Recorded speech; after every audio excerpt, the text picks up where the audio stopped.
नमस्कार दोस्तों, स्वागत है आपका स्टडी बूम के ऑफिशियल चैनल पे। हम लोग की जो क्विक रिवीजन सीरीज चल रही है उसमें आज ये 5वां वीडियो होगा। और सबसे पहले हम लोग एंशिएंट हिस्ट्री के जो इंपॉर्टेंट टॉपिक्स हैं उनको डिस्कस कर रहे हैं। तो वो आने वाले जो एग्ज़ाम्स हैं जैसे पेट हो गया या यूपीपीएससी हो गया या आरओआरओ हो गया, बीओ हो गया, इनमें कहीं ना कहीं यहाँ से डायरेक्टली क्वेश्चंस मिलने की पूरी संभावना मिलती है। तो आइए डिस्कस करते हैं। गुप्त काल की बात करें तो इनका जो टाइम पीरियड था, तो इनका टाइम पीरियड होता है 275 से 550 ईस्वी। तो लगभग कह सकते हैं कि 250 साल इन्होंने लगभग शासन किया। पहले क्या थे, कुषाणों के सामंत थे, मतलब कुषाणों के अंडर रह करके ये काम करते थे। संस्थापक की बात कर लें तो इस वंश की स्थापना किसने करी? श्रीगुप्त ने करी। लेकिन जो वास्तविक संस्थापक था तो वो चंद्रगुप्त प्रथम था। चंद्रगुप्त प्रथम की बात करते हैं तो इसकी पत्नी का नाम एग्जाम में एक बार पूछा गया है, तो ये आपको याद रखना है, कुमार देवी। और ये किस गणराज्य से संबंधित थी? लिच्छवी गणराज्य से संबंधित थी। इसकी उपाधि की बात कर लें तो इसने महाराजाधिराज की उपाधि धारण की थी। और इसने एक संवत चलाया था, गुप्त संवत चलाया था। जिस दिन ये राजगद्दी पे बैठा था उस दिन से ये क्या, इसने एक गुप्त संवत चलाया था। तो ये भी आपको याद रखना है कि किस गुप्त शासक ने गुप्त संवत चलाया, तो चंद्रगुप्त प्रथम ने। और कब चलवाया? 319 ईस्वी में। डेट भी आपको याद रखनी है। आगे चलते हैं। समुद्रगुप्त। तो समुद्रगुप्त ये बहुत इंपॉर्टेंट एक राजा था और बहुत महान शासक था। इसका टाइम पीरियड जो था तो 335 ईस्वी से लगभग 375 ईस्वी तक इसने शासन किया। इसकी पत्नी का नाम दत्त देवी होता है। इसकी उपाधियों को लेकर के बहुत क्वेश्चंस बनते हैं, तो इनको देखते हैं। इसको भारत का नेपोलियन कहा गया। और किसने कहा? तो विंसेंट स्मिथ ने कहा। और कुछ अन्य इसकी उपाधियाँ देखते हैं तो व्याघ्र पराक्रमांक, कविराज, महादंड नायक और पृथ्व्या प्रथम वीरा जैसे इसको उपाधियाँ मिली हुई थी। पृथ्व्या प्रथम वीरा का मतलब होता है कि ऐसा व्यक्ति जिसका पृथ्वी पर कोई प्रतिद्वंदी नहीं हो। तो ये किसको उपाधि मिली थी? समुद्रगुप्त को मिली थी। इससे संबंधित एक प्रयाग प्रशस्ति हमको मिलती है और जिसकी रचना किसने की थी? हर्षण ने। ये वेरी इंपॉर्टेंट क्वेश्चन है, इसको आप ध्यान में रखिएगा। और ये हर्षण ने प्रयाग प्रशस्ति कैसे लिखा था? ये हमने जो अशोक पढ़ाया था, अभिलेखों की बात की थी, तो उसमें स्तंभ लेख हमने जो पढ़ाया था, जो अकबर के समय पे जहांगीर ने कौशाम्बी से इलाहाबाद ट्रांसफ़र करा गया था, इलाहाबाद ले गया था वो। तो आप बताइएगा कमेंट करके वो कौन सा अभिलेख था, उसका नाम क्या था। उसी अभिलेख पर हर्षण ने एक कोने में थोड़ा सा इसके बारे में, समुद्रगुप्त के बारे में जानकारी प्रदान करी है, तो उसी को ही प्रयाग प्रशस्ति बोल दिया जाता है। तो उस प्रयाग प्रशस्ति या फिर उस अभिलेख पर जो उल्लेख है किसका किसका हमको मिलता है? अशोक का मिलता है, समुद्रगुप्त का मिलता है, अकबर और जहांगीर, साथ ही साथ बीरबल को भी याद रखेंगे, इसका भी उस पर उल्लेख किया गया है। इसने ग्रहण मोक्षानुग्रह की नीति अपनाई थी। तो इसका क्या मतलब होता है कि ये पहले अपने प्रतिद्वंदी को पकड़ता था और फिर उसे धन लूट लेता था, और फिर अगर वो आग्रह करता था तो उसको छोड़ देता था। वो जाकर के दोबारा अपना राजपाट बढ़ाता था और एक समय के बाद जाकर के फिर से उसको लूट लाता था। तो ये नीति किसने अपनाई थी? ग्रहण मोक्षानुग्रह की ये समुद्रगुप्त ने अपनाई थी। और जो सीमावर्ती राज्य थे तो उनको जीतने के बाद इसने एक यज्ञ करवाया। कौन सा? अश्वमेध यज्ञ करवाया, और इसीलिए इसको अश्वमेध यज्ञकर्ता भी बोला जाता है। आगे बढ़ते हैं। चंद्रगुप्त सेकंड या फिर विक्रमादित्य। जो आपने विक्रम बेताल की कहानी सुनी होगी बचपन में, ये वही चंद्रगुप्त हैं या विक्रमादित्य हैं। तो इनके बारे में थोड़ा सा देखते हैं। इनका टाइम पीरियड जो है वो 375 से 415 ईस्वी तक है। इनकी उपाधियों की बात कर लें तो इन्हें देवराज, देवगुप्त, देवश्री, शकारी, परम भगवत, ऐसे इस तरीके से कई उपाधियाँ इनको मिली हुई थी। शकारी का मतलब होता है शकों ने इनके टाइम पे जो है आक्रमण किया था, और आर्य का मतलब होता है दुश्मन। तो शकों का दुश्मन इनको ही कहा जाता है। इन्होंने शकों को मार करके भगाया था। अभी उसके बारे में हम लोग देखेंगे। इनका जो बड़ा भाई होता है रामगुप्त, तो शकों से ये हार जाता है रामगुप्त, और शक कहते हैं कि अपनी पत्नी को हमको दे जाओ वरना तुम पे हम दोबारा से आक्रमण करके तुमको मार देंगे के। तो रामगुप्त क्या करता है, अपनी पत्नी को इनको भेज देता है। लेकिन ये इनका छोटा भाई होता है, जो चंद्रगुप्त सेकंड होता है, ये इनका छोटा भाई होता है। तो ये कहता है कि नहीं, हम भाभी की जगह पे हम जाएंगे और उनको हराएंगे, शकों को। तो ये एक औरत का वेश रख करके जाता है और वहाँ युद्ध करता है और शकों को पराजित करता है। और जब वापस आता है तो अपने भाई रामगुप्त को मार देता है, इसको मार देता है। और जो ध्रुव देवी होती हैं उनकी पत्नी, उनसे क्या करता है? शादी कर लेता है।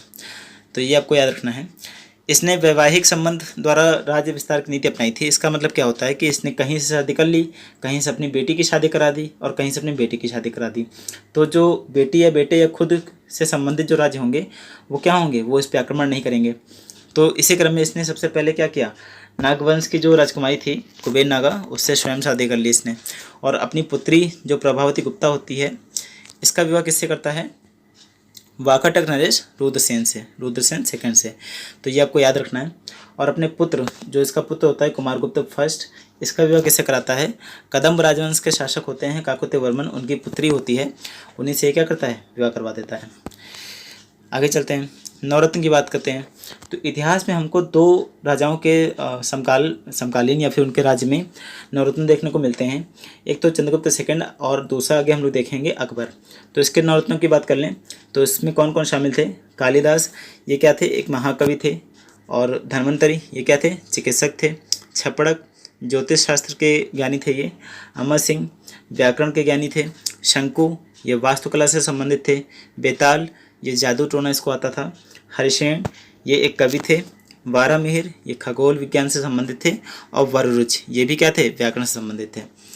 आगे देखते हैं, इसके शासनकाल में एक चीनी यात्री आया फाहियान, और ये बहुत ज़्यादा पूछा जाता है कि किसके शासनकाल में आया, तो चंद्रगुप्त सेकंड के काल में आया। आगे हम लोग कुछ और चीनी यात्रियों को भी देखेंगे, तो ये क्लियर कट रखिएगा कि फाहियान जो था वो किसके शासनकाल में आया? चंद्रगुप्त सेकंड के काल में आया। और ये किस लिए आया था? बौद्ध धर्म से संबंधित था, इसलिए बौद्ध धर्म के बारे में थोड़ी जानकारी प्राप्त करने के लिए यहाँ पे आया था। इसकी पुस्तक की बात कर लें तो फो क्यू की, इसने एक पुस्तक लिखी थी जिसका क्या नाम है? फो क्यू की। आगे चलते हैं, दिल्ली में हमको एक स्तंभ देखने को मिलता है, महरौली स्तंभ। तो ये किस से संबंधित है? चंद्रगुप्त से ही संबंधित है। इस पे दरअसल एक चंद्र नाम से कुछ चीज़ें लिखी गई हैं, तो उस चंद्र की संज्ञा जो दी जाती है वो चंद्रगुप्त सेकंड को ही दी जाती है। आगे बढ़ते हैं, कुमारगुप्त प्रथम। तो कुमारगुप्त प्रथम के बारे में हमें दो चीज़ें सिर्फ याद रखनी है कि इसके शासनकाल में ही क्या है? गुप्त अभिलेख जो जितने मिले हुए हैं उसमें से अधिकतर लगभग 18 जो साक्ष्य मिले हैं वो क्या है? इसी के समय के हैं। दूसरी बात, नालंदा विश्वविद्यालय की स्थापना किसने कराई थी? तो कुमारगुप्त प्रथम ने की थी। मोस्ट इंपॉर्टेंट क्वेश्चन है नालंदा वाला, तो इसको आप ध्यान में रखेंगे। आगे चलते हैं, स्कंदगुप्त में सिर्फ हमको इतना याद रखना है कि हूणों का आक्रमण किसके समय पे हुआ था? तो स्कंदगुप्त के समय पे हुआ था। भानुगुप्त से संबंधित सिर्फ एक जानकारी हमको याद रखनी है कि इसके समय में एक एरण अभिलेख लिखा गया था, और इसी एरण अभिलेख में सबसे पहले हमको सती प्रथा का उल्लेख मिलता है, तो इसको आपको याद रखना है। इस वंश का अंतिम शासक कौन था? विष्णुगुप्त। तो स्थापना किसने की थी? श्रीगुप्त ने, और अंतिम शासक कौन है? विष्णुगुप्त है। तो इसको श्री विष्णु से आप याद रख सकते हैं। श्री क्या हो गया? पहला शासक या पहला जो जिसने स्थापना की इस वंश की, और जो विष्णु हो गया वो क्या हो गया? अंतिम शासक। अब आगे देखते हैं, कुछ गुप्त काल के कुछ साहित्य देखते हैं, ये भी बहुत पूछाते हैं एग्जाम्स में, तो इनको याद रखना है। तो देवी चंद्रगुप्तम नामक किसने लिखा रचना? विशाखदत्त। अच्छा, कल की वीडियो में मैंने विशाखदत्त की एक और जब मैंने मौर्यकाल पढ़ाया था तो उसमें बताया था, एक और कवि इसकी रचना मैंने बताई थी जिससे चंद्रगुप्त मौर्य के बारे में जानकारी मिलती है। तो आप लोग कमेंट करके बताइएगा वो कौन सी मैंने पुस्तक बताई थी विशाखदत्त द्वारा जो लिखित थी। आगे बढ़ते हैं, ऋतु संहार या कुमार संभवम या मेघदूत, मालविकाग्निमित्रम, ये सब किसने लिखे हैं? कालिदास ने लिखे हैं। मालविकाग्निमित्रम से एक प्रश्न बनता है कि इसमें दरअसल प्रेम प्रसंग दिया हुआ है, मालविका और अग्निमित्र का जो प्रेम प्रसंग था उसके बारे में कुछ जानकारी प्राप्त होती है। तो इसमें एक प्रश्न ये बनता है कि जो अग्निमित्र है ये किस वंश से संबंधित था? ये शुंग वंश से संबंधित था। इसको आपको ध्यान में रखना है कि ये किससे संबंधित था? शुंग वंश से संबंधित था। आगे बढ़ते हैं, अमृत कटिकम शूद्रक द्वारा लिखित है। कामसूत्र वात्स्यायन द्वारा लिखित है। पंचतंत्र विष्णु शर्मा द्वारा लिखित है। और ये पंचतंत्र अभी तक सबसे ज़्यादा अनुवाद की गई पुस्तक है। लगभग इसको 15 भारतीय भाषाओं और 40 विदेशी भाषाओं में अभी तक इसको क्या है? इसको अनुदित किया गया है, मतलब इसका अनुवाद किया गया है।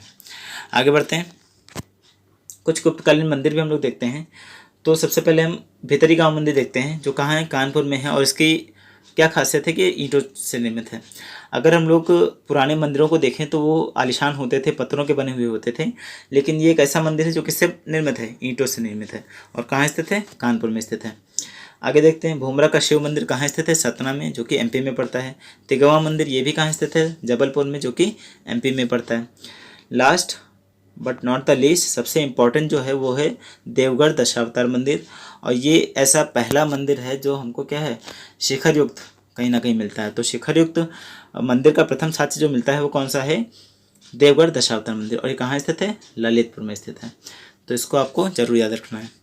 तो इसी क्रम में आज हम लोगों ने अपना 5वां वीडियो कंप्लीट किया, और मेरी पूरी कोशिश रहती है कि कम से कम समय में हम ज़्यादा से ज़्यादा जानकारी दे पाएँ। और इस सीरीज़ को ज्वाइन कीजिए, इसमें आने वाले एग्जाम्स में आपको बहुत ज़्यादा हेल्प मिलने वाली है। तो अपना प्यार बनाए रखें, इसको लाइक करें, सब्सक्राइब करें, शेयर करें और साथ बनाए रखें। धन्यवाद।